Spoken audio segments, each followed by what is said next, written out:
This is what's great about sports. This is what the greatest thing about sports is. You play to win the game. Hello? You play to win the game. You don't play to just play it.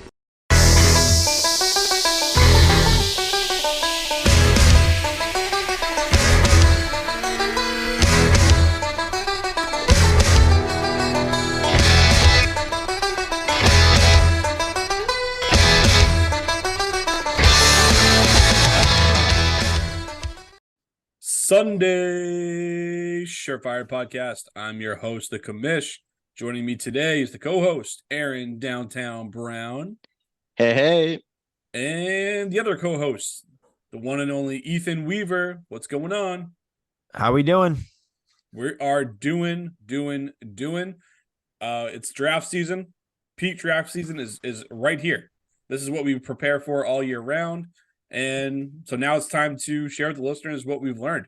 And as important as it is to tell all the listeners out there, the guys that we think you should be drafting in your leagues this season, it's also just as important to tell you which guys that you should not be drafting during this upcoming draft season. And so in today's episode, we're going to be touching on players that you should stay away from in your redraft leagues this season.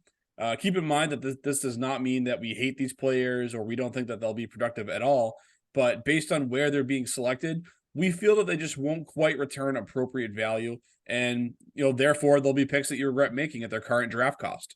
As always, we'll be using Fantasy Pros 1QB average draft position, or ADP for short. But this time, we'll be rolling with a full PPR format. So just keep that in mind as we go.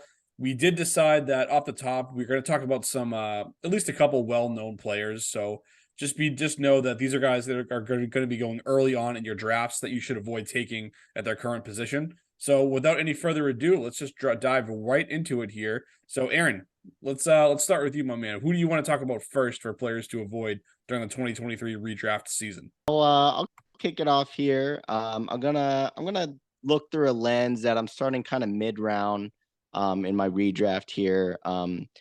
Had to do this a couple times already, just either in a best ball draft or it's actually been mostly best ball drafts, but mid-round here, kind of just painting you a picture. Let's say you get a high profile wide receiver with Cooper Kupp.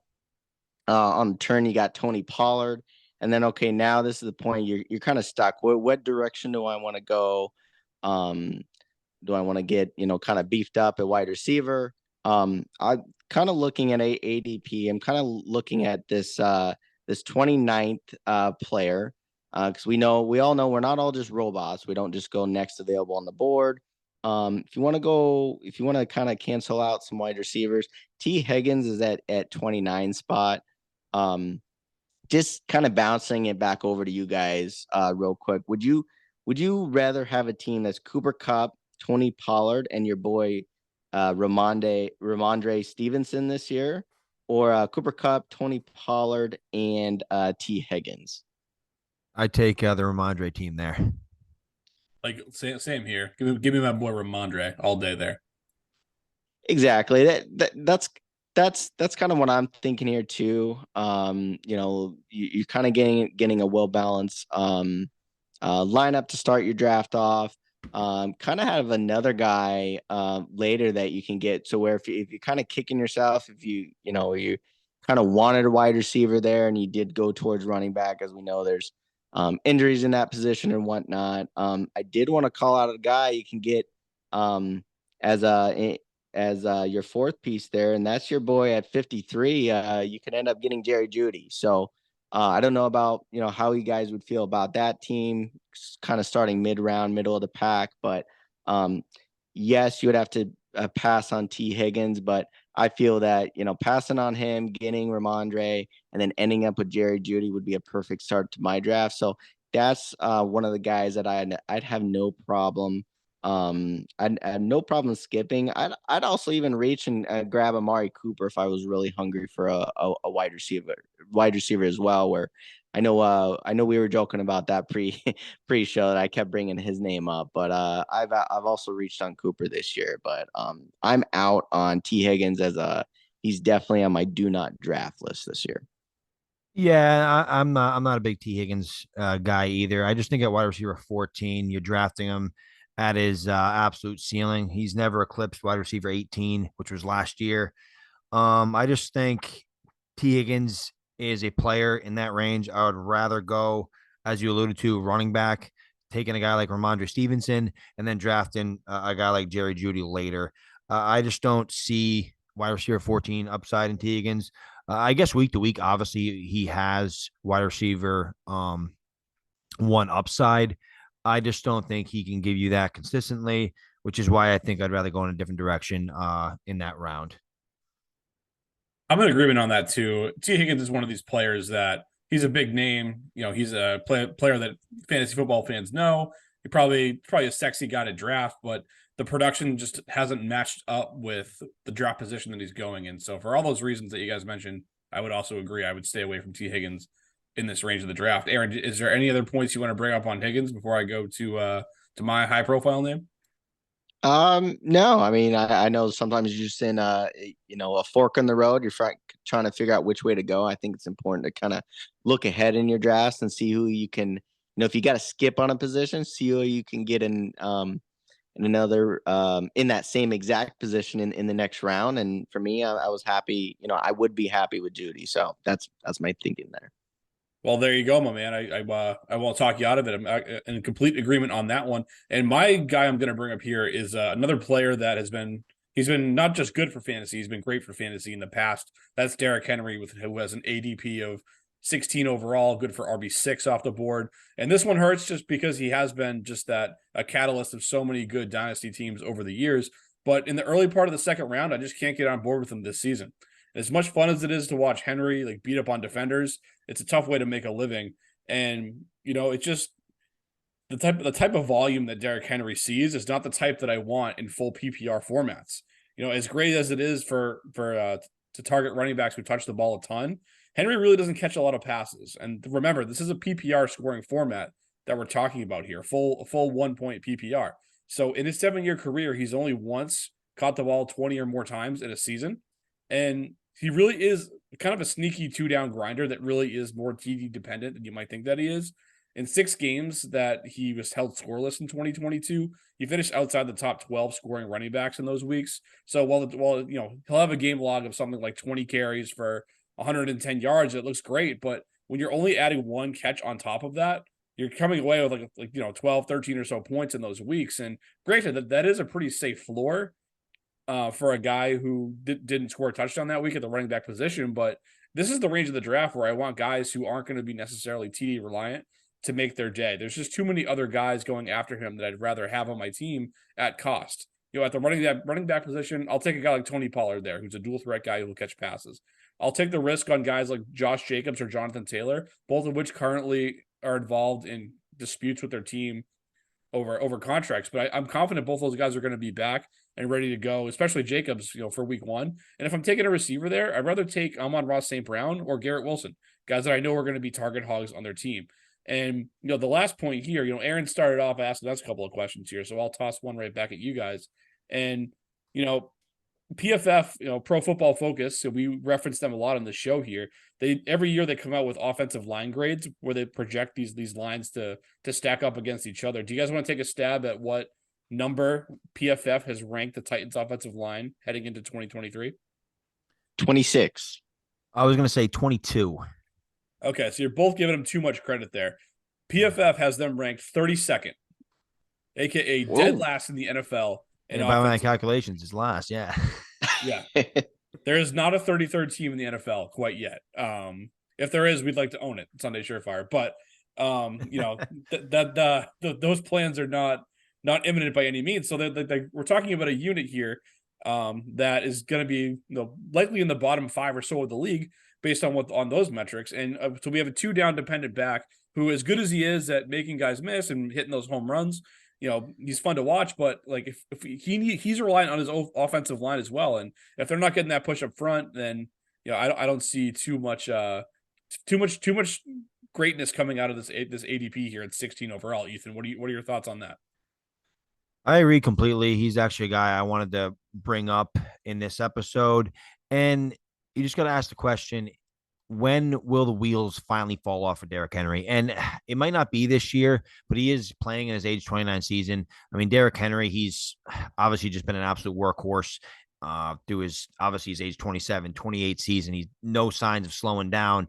And it's hard to bet on a guy like Derrick Henry, but in full point PPR, I just don't see him I just don't see him getting the opportunity share that he did last year with a talented guy like Tajay Spears now on the roster, drafted in the third round. I don't know if you guys saw Tajay run the other night, but he looked electric, hurdling defenders, not missing a beat, and scoring a 33-yard touchdown. I think they're going to get Spears the ball, and I think that Titans team isn't going to be very good. So I think they're going to be playing from behind, which will lead to more third down backs coming into the game like Tajay Spears.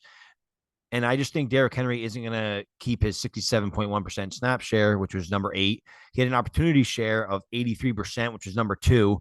An opportunity share is the percentage of the total team running back carries and targets for a particular back. So it was basically the Derrick Henry show, which we've been accustomed to.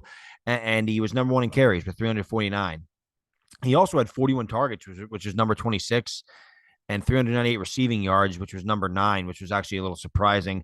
I just see all those numbers going down. And at overall 16 cost, RB6 cost, I think, again, this is his absolute ceiling, just based on the fact that I think they're going to give other backs opportunities. And we're talking about a 29-year-old running back. At some point, the wheels are going to fall off. Is it this year? I'm not sure. Just not a guy I want to take a risk on in the second round of my PPR draft. Yeah, the guys that are with bigger miles on the odometer are always a little bit worrisome. You know, he's going to eclipse 2,000 career touches this season, so for that reason as well, I'm also a little weary. Aaron, give me your 30-second elevator speech on this, one way or the other, and then just go ahead and dive right into your next player. Yeah, I think the only way Henry makes a big ripple again is if the Titans are a little opposite of some of the stats you guys said, right? So if they're a little more pass heavy and Tannehill has a kind of keeps the defense honest and they don't always have to stack the box. I actually think Henry could have a better year, but for me, they got to prove it before I believe it. So yeah, I would agree with you guys. I would probably stay away from him in most drafts. I might throw him in some daily fantasy though, here and there with the right matchup. But kind of moving along to my next pick here. This is if you're kind of hovering around pick 42, and this is going to be a tight end. I'm going to go with TJ Hawkinson to stay away here. This is interesting because after Kelsey and Andrews, it's a pretty large drop off, right? So, Andrews going at pick 27, Hawkinson 15 spots behind him. I'm saying, hey, don't try to be a hero here. Don't be that that guy in your draft where it's like, okay, I'm going to get the third tight end off the board, right? So, I don't really like that strategy in this year's ADP. I say keep punting that position. If one route you could go if you're trying to get a elite quarterback still is Justin Herbert actually is hovering around in the 52 pick area after Hawkinson too. So if you want to try to still steal an elite quarterback, you can go with Herbert. And then one of my favorite value plays later on is you can get Waller at pick 65, right? So I'm way out on TJ Hawkinson. There's too many good guys around him. And, heck, I'd probably go flex position, keep building your flex roster spots out before you go tight end here. So I'm out on TJ here at pick 42. I went on a pretty lengthy rant on Hawkinson and why I was down on him a few weeks ago. So I won't rehash that a ton. I definitely agree with the point here, Ethan, but do you want to chime in on what where you're at on Hawkinson this year? Similar to kind of what you said a few episodes ago, I just think Hawkinson was propped up by a couple of big weeks. I mean, he scored 40 points in week 4 and another 36 points in week 16. And obviously, that's pretty much all it takes to become a top, basically 5-6 tight end if you're relatively consistent the rest of the way. So I just think being propped up, you just see overall tight end 2. And then you don't really look into the numbers. You don't really dive deep, and you will see that Hawkinson, he was pretty consistent, but he was okay outside those big spike weeks. And I think his targets are going to go down with Jordan Addison, their first round pick. So I don't see him getting the targets he was getting down the stretch from Kirk Cousins. So he's a guy I'm not like completely out on, but definitely not a guy I'm going to reach for in my fantasy drafts to draft an early tight end. Agreed. Yeah, Jordan Addison is just a big upgrade to that team over the 2022 version of Adam Thielen, who is clearly in decline. So definitely agree on that. But I guess I'll just toss the ball right back to you, my man, Ethan. What tell me, give me someone else here. Give me someone else I should be staying away from in drafts this year. I'm gonna talk about DK Metcalf. He's wide receiver 15 off the board right now, and I just think that's way too high. I think that's drafting. I know we keep bringing this up. I think that's drafting at a ceiling. I just think with the additions of JSN and Charbonnet, I think they're going to take targets away from Metcalf, who had 141 last year, which was number 11. He was number 18 in target share, number 10 in receptions, and it led to a wide receiver 16 finish. And now you're telling me in fantasy drafts he's going to be getting drafted at wide receiver 15. To me, that just doesn't make sense. He only had 3 games over 20 points last year. If you do a points per game basis, it was 13.3, which was number 24 out of receivers. And he had 6 weeks last year where he was wide receiver 55 or worse. So I just don't think DK Metcalf is a guy I want to draft at wide receiver 15. And there's just other receivers I'd rather take a shot on in that range of the draft. I just think DK Metcalf is a guy that he'll have his spike weeks, but definitely not a guy I think he's going to be consistent enough to give you the upside that we're kind of looking for. And I think DK is more of a name than an actual big time fantasy producer. I just don't understand why he's getting drafted at that spot with the additions of JSN and Charbonnet. And I just would rather go in a different direction. Yeah, I'll chime in here, and then Pat would probably go into yours after that. But yeah, I was out on DK a while back too. I think I'm kind of comparing his comparing him to other receivers in the league. I mean, he had a kind of equivalent targets to AJ Brown, who had about 500 yards more than DK.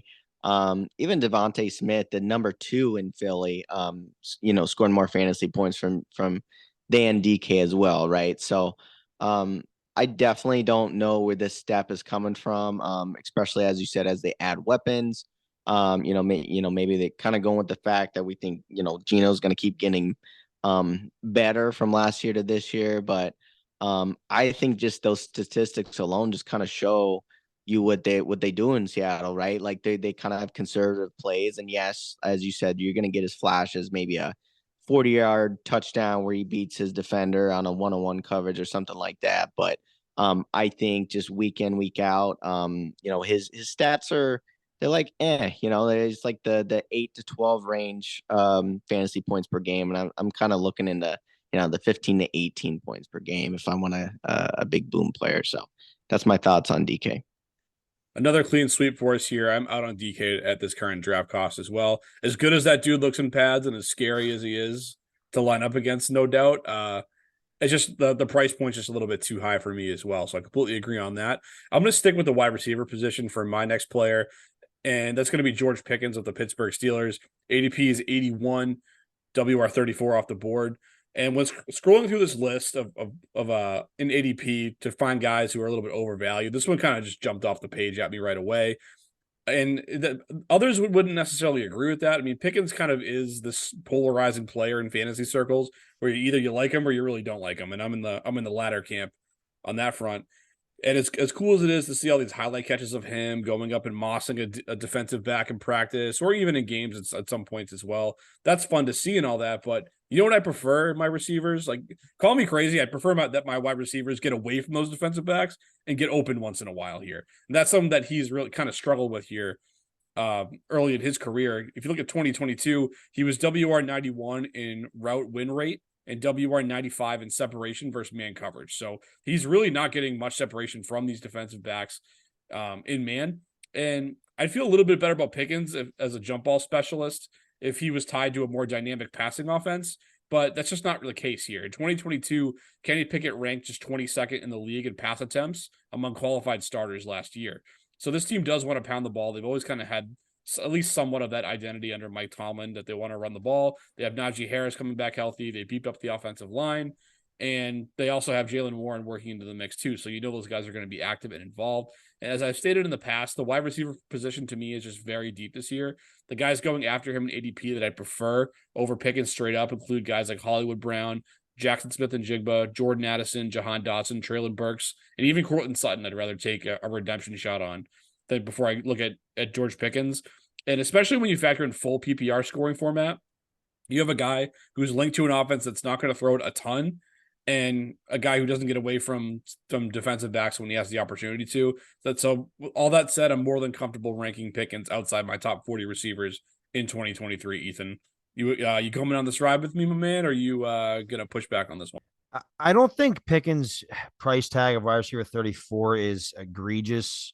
George Pickens obviously has a lot of upside. You know, I'm not a big Pickens truthy here, but you do know he's more talented than Justin Jefferson, right? You know, I think former Pittsburgh Steeler may have said that. Yeah, I believe it was Ryan Clark. Yeah. Yeah, so yeah, Ryan Clark came out and said that George Pickens has more talent than Justin Jefferson, which I think is laughable. But he's defending his Pittsburgh Steelers. Yeah, well, you know those Steelers, Ethan. We, as Patriots fans, we've seen them be loud and yell, "We do what we do." Well, the Pats were just rolled over them year after year, including plenty of Ryan Clark teams. So we know the brain power isn't necessarily always there in Pittsburgh. But go on. Yeah, definitely. My uncle's a huge Pittsburgh Steelers fan. Every time he used to come to Gillette for a game, he'd always leave early because the Patriots would just be beating him up. So I kind of feel bad for him. But enough Steelers talk. So yeah, Pickens I think he's being propped up to be have his breakout sophomore campaign. And I just don't know if that's the case. I just think we all think Deontay Johnson is going to be the wide receiver one there. I think he's going to be a top 15 receiver. Pat Freiermuth, everybody projects to be a top 10 tight end. You have a really good running game with Najee Harris and Jalen Warren, as you alluded to. And I don't know if Kenny Pickett can prop up all those other players and have Pickens be a top 20 receiver, which obviously he's not getting drafted at that. So that's why I don't think his ADP is terrible right now. I think it's actually, honestly, I think it's a little lower than I expected considering all the hype he's getting. But at this price tag, I definitely don't mind taking a shot. I definitely would take him over Courtland Sutton, a guy that you mentioned. And I do understand the upside is there. But after Claypool left last year, he never eclipsed more than 6 targets. And he only had a 15.6% target share. So it's not like he was commanding targets at a high rate from Kenny Pickett. So I guess we'll wait and see. But I would much rather go in a different direction. I think at that range, I see David Montgomery. I know a different position, but I'd much rather take David Montgomery in that range. Marquise Brown, who's proven that he has some wide receiver 1, high end wide receiver 2 upside. So I think I would just go in a different direction just because I'm not a huge Pickens fan. Yeah, I'm gonna agree with that there. I'm especially in redraft, like that's what this show is about right now, right? You know, we're not talking dynasty, we're not talking about what could be. You know, if some of you follow us on Instagram, I know I had a fun little parlay I made a couple days ago with Kenny Pickett leading the league in interceptions, right? So obviously, if I'm thinking that, I obviously don't think that Pickens is going to have that great of a year, right? So although there's a lot of room to improve with some of those players we're mentioning, I too think there's better wide receivers, as you mentioned, that I would much rather have on my redraft team with some of the names you said. So with that being said, it's kind of a good segue to kind of go into my next guy here. And this is a pick 89. So similar takes in as far as just looking at ADP and some guys you can get, but I'm going to pick so ADP 89. I know JSN is brought up a lot of hype this year and being, you know, the best wide receiver in this draft class, but I still have a little deterrent to say to kind of stay away from him here, especially, you know, we just talked about DK Metcalf and then that, you know, the non-explosive Seattle offense, and then the improved running backfield, Pete Carroll. So we've talked about this kind of in other shows this year that, you know, I think it's just going to be too much of just, you know, mediocre weeks was a couple boom weeks that, you know, I mean, I suppose if you can look at him as a steal, depending how your draft goes, maybe okay, but like Kamish said, I would rather have Cortland Sutton as at pick 102, and you guys are missing the diamond in the rough here at pick 104. You can get my boy Gabe Davis at 104. So I'd rather have Mr. Gabe over a lot of those guys Pickens as well, right? So Kamish himself says that, you know, I'd rather get a piece on a high volume Mr. Kamish? Keep exposure to high scoring offenses, man. You don't have that down by now. Come on.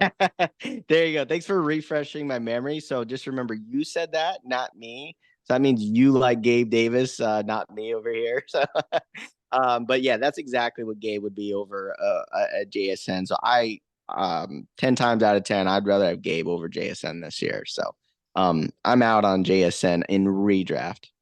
Ethan, talk to me about Gabe Davis over JSN.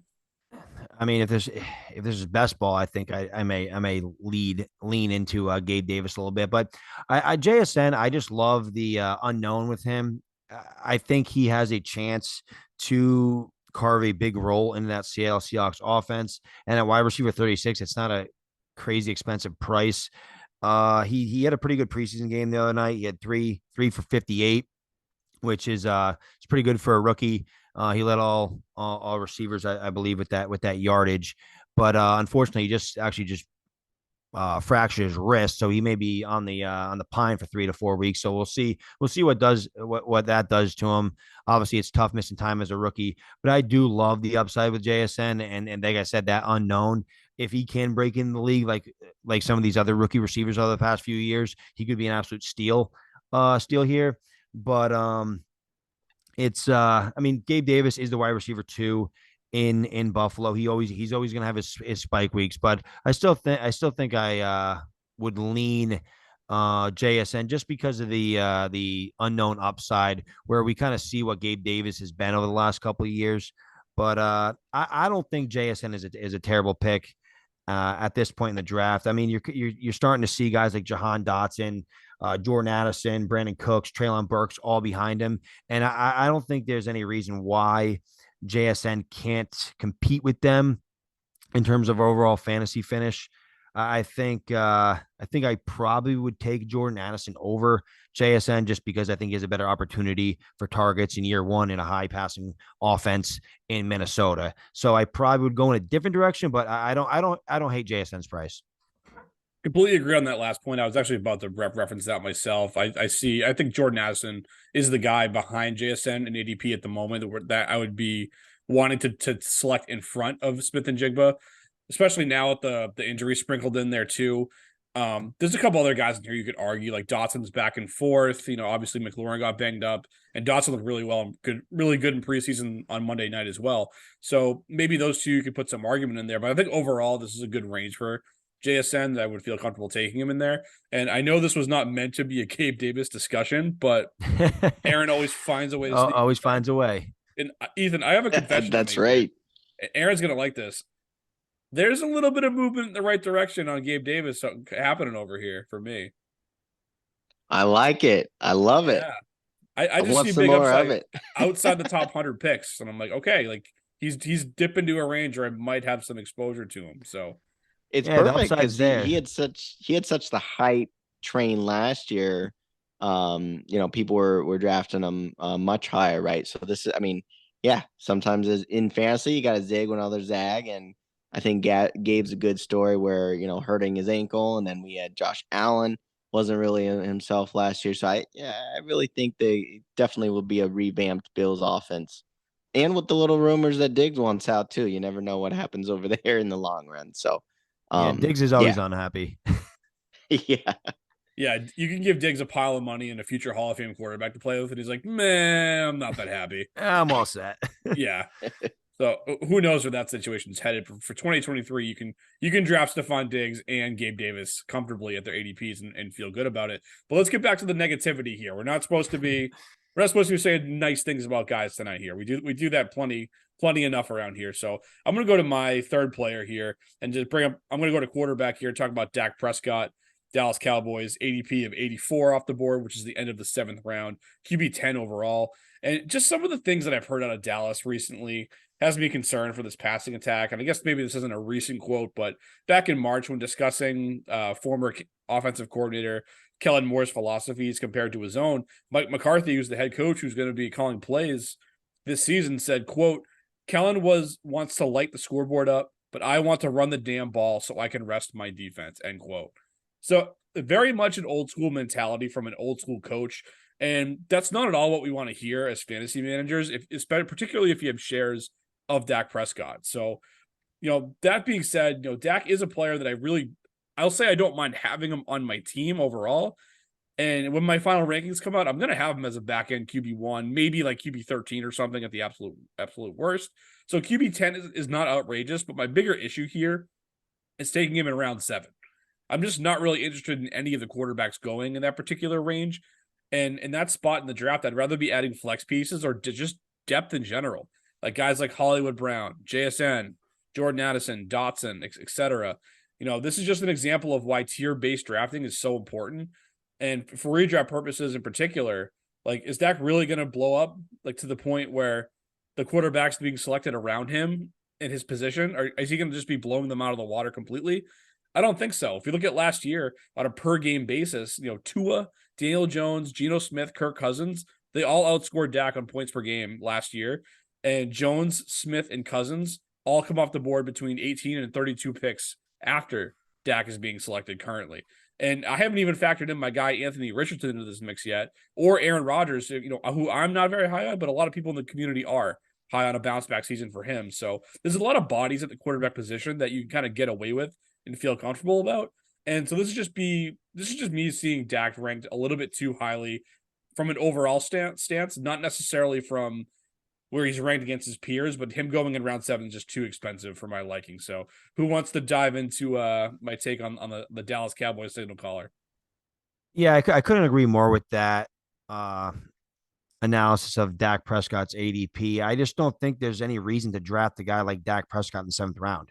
He doesn't have the rushing upside that we want. And round 7 is just way too early considering some of the names that you mentioned. I would much rather have Daniel Jones, Anthony Richardson, and a couple other guys you mentioned pretty easily over Dak Prescott. I still think Dak is going to be fine. I just don't like that ADP, and he just doesn't have the upside that some of those other quarterbacks that you mentioned and I just mentioned have. I understand McCarthy wants to run the ball. I'm just a little confused why they didn't really bring in any I guess anyone of note behind Tony Pollard. Tony Pollard, I guess he's going to get all the work he can handle because, we mentioned the committee of backs behind him, Enrico Dowdle, Malik Davis, Ronald Jones, and Deuce Vaughn. None of those guys are very proven or haven't shown a ton in their NFL careers. So it's kind of interesting. It's going to be interesting to see how much of a workload Tony Pollard has. But I do think Dak Prescott, he's probably going to finish, as you said, like a back end QB1. I just don't. In the 7th round, I'm going a different direction. I'm definitely shooting for upside later on in the draft at quarterback. I'm just happy that you didn't say Ronald Jones's name after we went down the Gabe Davis wormhole. Right there. Actually, I did. I mentioned Ronald Jones. I just maybe very quickly. I missed it. Yeah, maybe you stuck it in there. a little bit too fast for me. But I'll just what I'll say about them. I know McCarthy. The quote was that they wanted to run the damn ball a lot more. I think the way that the offense will run in Dallas this year is that the pace is going to be slower, and there's not going to be as many plays being run. Dallas was 8th in the league last year in snaps per game, on offensive snaps per game. And I think that number is going to drop. So meaning they're going to run more time off the play clock in between snaps, where like, yes, Pollard is going to get a ton of work. He'll definitely see a career high in carries if he stays healthy this year, but they'll mix in the ancillary pieces as well. There's just not going to be as big of a snap pie, if you will, as I think there was in years past in Dallas. I think that's how they're going to mitigate some of that going forward this year. But Aaron, I'll let you jump in here on Dak or maybe Dallas in general, since we've talked on pretty much all of them by now. So what do you got? What do you got there?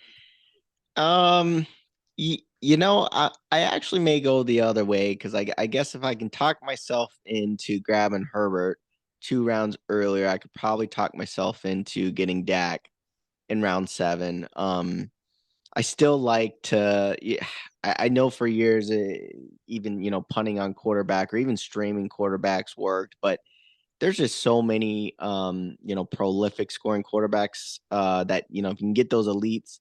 The top 12, I mean, when everyone's healthy, is quite a bit of points. I mean, they're all scoring over that 300 point mark in your league, right? So I want to say I'm actually for Dak in the 7th. If you're that's the direction you're going, you want to get your quarterback there, and you're not confident with the list of quarterbacks below him. Anthony Richardson with like the high ceiling, but a little bit of the unknown too. So like at least Dak gives you a little bit of familiarity. Haven't seen him in for years. I wouldn't hate drafting Dak in the 7th. But I mean, I definitely see if you want to keep building that starting lineup. But these days, I really do like having a pretty stable quarterback on my team. So let me ask you this, Aaron, real quick. You mentioned Richardson, who's your upside swing. Who I agree on that for sure. Wouldn't you rather take him 3 rounds later and then come back with your guy from last week, Derek Carr, and like the 14th or 15th round, and kind of pair up the high upside with Richardson with what you think is going to be a safe floor in Carr, and then draft another player in round 7 at a different position? I definitely like the Carr and Richardson that, if you have them. So like if Richardson is putting out points, that is a nice thing to have. But sometimes like in fantasy, it does kind of suck where you got to make choices week to week. Where technically if I had all 3, I would probably just start Dak almost every week unless you got the perfect matchup. Don't draft 3 quarterbacks in redraft. No, I'm just saying if you had them. I know. Right. Like sometimes just drafting a little bit more stable quarterback is the way to go. But it's also the wrong decision sometimes too, right? Like Daniel Jones was that type at some weeks last year too. So you really got to do your homework and make sure you're starting the right quarterback. And that's a good scenario. It kind of depends how you kind of how your team's built and whatnot. But I do like that scenario too. But kind of the conservative part of me wants Dak in that situation too. Yeah, well, I came up with it, so obviously it was a phenomenal scenario.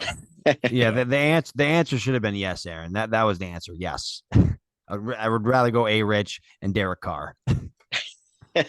Yeah, but then you start Rich and Derek Carr has the boom week, and then you're. I don't like making choices week to week in my fantasy leagues.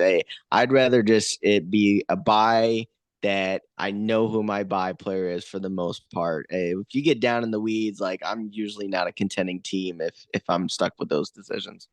Don't make me do things. The Aaron Brown. Don't make me think. Don't make me think. I set up my team. This is what's supposed to work. Yeah. Hey, best ball would be good for you. There you go. Great best ball guy candidate there. Someone else do something though. Someone else give me another guy that they're out on this year. I'm going to talk about Breece Hall, and I love the running back. I love the prospect. I think he's going to be a very good player in this league. I'm just very concerned for 2023. Obviously, he's coming off the ACL, and we just talked about safety with Dak Prescott, and I kind of want to talk about safety at his ADP right now, which is 40 overall, RB 16. And I just think at that range in the early fourth round, I would rather select a player that is going to be a staple for my fantasy team without the unknown that is Breece Hall. Obviously, they just brought in Dalvin Cook, and it's not like they didn't have a decent stable of running backs behind Breece Hall as it is. I mean, with Michael Carter, Zonovan Knight, who played pretty good last year, and then obviously they just drafted Izzy Abanikanda, who has looked pretty good in preseason. But now you're bringing Dalvin Cook. You have Robert Saleh coming out and saying that they wouldn't commit to Hall week one, and they're going to ease him in. And I think the Dalvin Cook signing made that clear as day, which we discussed this a few episodes ago, which is why he was my bust candidate, just because I think they obviously brought in Dalvin Cook to ease Breece Hall in, and maybe Breece Hall could be a league winner down the stretch. That's obviously a possibility. I just think I would rather go in a different direction. It's not even like I love the running backs past him. I think they're decent values, but I think Breece Hall obviously has the most upside if he comes back, but not everybody is Adrian Peterson, who runs for 2,000 yards after an ACL. A lot of these backs that first year aren't really the same player until the following year. So I just think in the early part of the fourth round, I think in that range, I would rather draft a guy like Amari Cooper, even a guy like Kenneth Walker. I know I've been down on Kenneth Walker a little bit, but at least he's going into the season with, well, depending how you feel about his groin, but he's going into the season with a role in that team. I know Charbonnet's there, but the Seattle Seahawks and the Jets are going to probably have two good offenses. You have Kenneth Walker and Charbonnet, and you have Breece Hall and Dalvin Cook. So similar situations. I'm just a little hesitant at that part of the draft to draft a guy coming off an ACL injury and a team that just brought in a perennial RB1 of the past few years. Aaron, where do you fall in on Breece Hall, currently going 40th overall in ADP? Yeah, I've been out on him. He's definitely going to be falling, but to your point, I mean, I going back to the safety concept, yeah, I don't like making choices between backs that have that type of competition. I'd rather take more of a risk on guys I know I'm going to bench, to where when you have bye weeks and injuries and whatnot, you can throw those in and you kind of pray for them to have that boom week. Then I don't really like taking risks of anywhere who I think is going to be in my starting lineup. Those are usually my less risky guys. And yeah, I'll go my Gabe Davises and guys like that on my bench. But yeah, Breece Hall would definitely be a candidate for me that I'm just going to skip over this year for sure. This one's a tough one for me. I can kind of see both sides of this argument. I mean, obviously, you guys have done a good job laying out the case against Breece Hall. I guess if I had to make the case for it, I'd say you don't win your fantasy championships in September and October. You win them in December at the end of the year. And Breece Hall is a guy that we saw flashes of him as a rookie as being awesome. Looked like he was going to be the next big running back in fantasy, a guy we were drafting in the top 5 this season. Obviously, the ACL injury has thrown a lot of cold water on that, on top of the Dalvin Cook signing and all that. But I mean, Dalvin Cook is a guy that we've talked about on this podcast as a guy who's slipping as well. You know, the metrics on him weren't that great from last season either. So, I mean, what I see is a case here of like, yeah, I mean, maybe you're not going to get what you wanted to Breece right away, but down the stretch, is he that league winner? And I think that he could be. I think that ability is in there, and I think I actually would be willing to make the bet here that if I took him here, if I needed a running back, if I took him here, and maybe I supplement with another guy later on down the draft a little bit earlier than I want to, like guys going in the next tier are like guys like Cam Akers, you know, Dobbins, Rashad White, guys like that you can grab 2.5, 3 rounds later. You know, maybe I make sure I make one of those guys a priority so I have a starter to fill in for me, and then my flex spots fill in with wide receivers at a deeper position, kind of just shifting around the board in hopes of getting a guy later that's going to help me win a championship at the very end.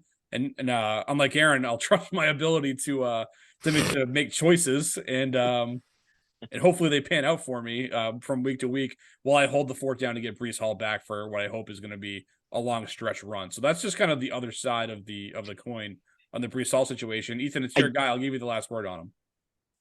No, I see that side of the argument pretty easily. Breece Hall, he's one of the most talented running backs in the league. I just have no clue how he's going to come back from the ACL, and I have no clue what kind of snap share he's going to get with Dalvin Cook. I understand Dalvin Cook isn't the same player he once was, but he is coming off like I said. I mean, consistent RB1 finishes over the past few years. To Aaron's point, is it's just an area of the draft I'd rather skip over and make a safer pick in that range and take my risk a little later.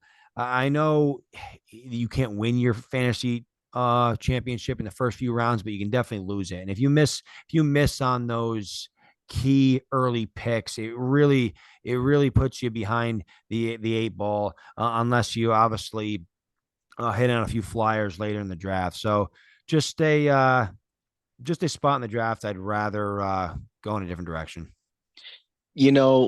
I was with this conversation. It is an interesting player to kind of go over. I think what's kind of going through my head is you definitely know your league. We're talking full point PPR. I think I'm kind of going closer to the other side of the Breece Hall fence in a full point. Because sometimes with a full point, it is if sometimes you go talent over situation to where Breece Hall has the talent situation we don't particularly like at the moment, but sometimes when if you're worried about Dalvin Cook and let's say he scores a touchdown, you can easily get 8 to 12 points from Hall in a PPR setting opposed to like half point too. So I know that we were at the beginning of the show, we said, hey, let's talk of this as is in full point. Kind of talking about that where you kind of get best of both worlds with the PPR, and then maybe towards the end of the season he could be your league winner. So it is an interesting case. I guess it does kind of depend where you're going when you're on the clock. Too, if you want to take that risk, and it's maybe one where like you have that strategy, you want to take some shots on some later wide receivers like your Gabe Davises. Hey, I'm all for that, Pat. Yeah, maybe it's just a dynasty manager in me that's saying like, this guy's a top 5 dynasty running back, and I get him here in the 4th round of my redraft leagues. Maybe I can stomach some of that risk, and maybe not there. The guy was awesome last year. He had 5 top 15 RB finishes without playing a full complement of snaps in the process. So no matter what side of this you're on, like let's just hope that he gets back to that form real soon here, and hopefully he's crushing for dynasty managers, best ball managers, and certainly redraft managers, as that was the kind of the point of the show here tonight. But that was a good fun exercise to buzz through all the players that you should not be drafting at their current ADP. And we're not going anywhere here, folks. We're going to be stay with you guys up until your drafts coming up here, probably in the next week or two. Maybe a little bit after that if you're right up against the start of the NFL season. But then we'll be with you in season as well. We're going to be bringing back our daily fantasy show to help you set your lineups each and every week during the season. So that'll be a lot of fun. But a couple more weeks of redraft content to get to that. But until next time, folks, peace.